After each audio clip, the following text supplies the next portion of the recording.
Andito po kami sa bukid, lumalanghap ng sariwang hangin, negative ion para may oxygen.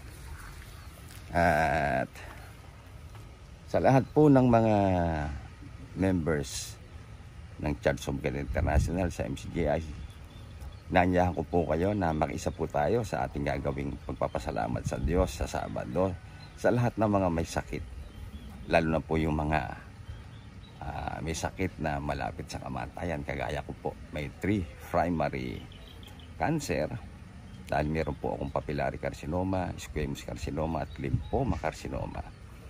Pero alam ko na pagkagaling sa Diyos, kahit yan ay sakit pa dahil siya sumusugat sa nagpapagaling, mabuti yung para sa atin. Alam lang po natin na gamitin ang lahat ng bagay sa ikabubuti, gaya ng naintindihan nating turo na nasa Biblia sinasabi ni Kuya Daniel.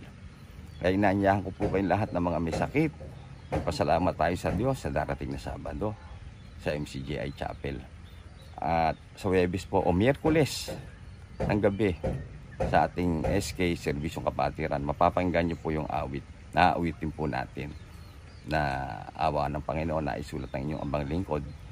At pakinggan po natin yon at atin pong kabisaduhin. Aawitin po natin. Awit po yun para sa mga may sakit na kapatid, para na rin po sa mga walang sakit, at una para sa Diyos na may-ari ng ating mga buhay. Samahan niyo po kami, mga kapatid. Salamat po sa Diyos sa pagkakataon.